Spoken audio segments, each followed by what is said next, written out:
today, actually, that the Fed doesn't have a quote-unquote feel for the market. What do you think?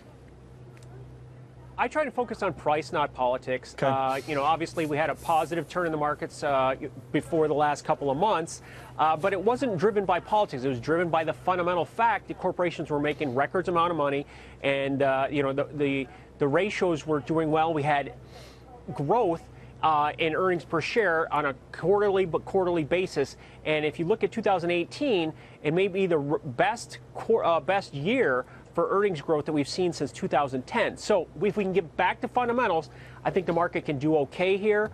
It is a season of giving, and we're giving back the gains that we've had in the last year. So much negative sentiment out there. Just about everybody is negative. So how does that kind of play into things? And is your point, I guess, it sounds like, is that some of this is just overdone? Yeah, the sentiment has shifted dramatically, and this is really a game of psychology as well. So let's remember, just 2 months ago, we were at, 3 months ago, we're at all-time forever highs. Nothing has changed except for the sentiment, and you have to look at this as an opportunity. But let's talk about some of the positives here. We've got interest rates, which is the conversation now every single day. Interest rates, the 10-year note's down to 2.75, so the yield's at its lowest level since April. So that's a full 0.5% off the highs. Yes, the Fed has raised rates.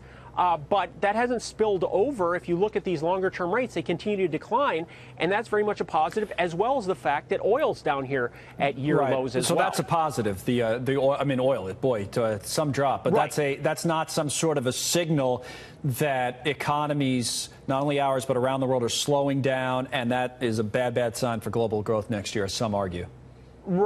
Right, that's the global growth concern that people have. But if you look at oil, 2015, 16, and 17, oil traded between $40 and $60. So we've come back inside that range. Yes, we had a breakout in 2018, but we've come back with that range. So it is oversold, as are the markets. So at some point, they're going to find some value. Also on a positive, let's talk about the dollar. The dollar may be done. If you look at the futures markets here as far as interest rates go, there are no interest rate hikes at all until you get out to 2023, 2024, there's nothing. So that can be taken off the table, and so I don't see the dollar continuing to strengthen.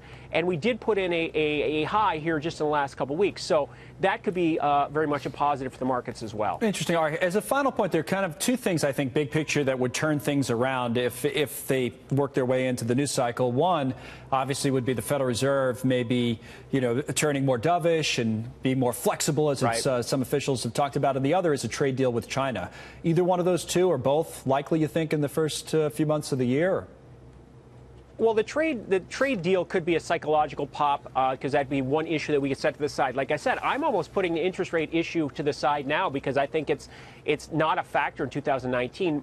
It's more of a psychological issue that, yes, they've raised rates, but we're still at very, very, very low levels. Let's get back to some of the fundamental facts. If we look at the price-to-earnings ratio in stocks, we're about 14.5 right now. We're down to the 10-year average. So stocks are cheap. Let's remember that stocks are not the economy. And right now they're at a super discount. So stuff your stocking. See, Alan, you calmed everybody down. What you should do is you should put a call into all the top bank CEOs and tell them everything's going to be okay. Let's not do that.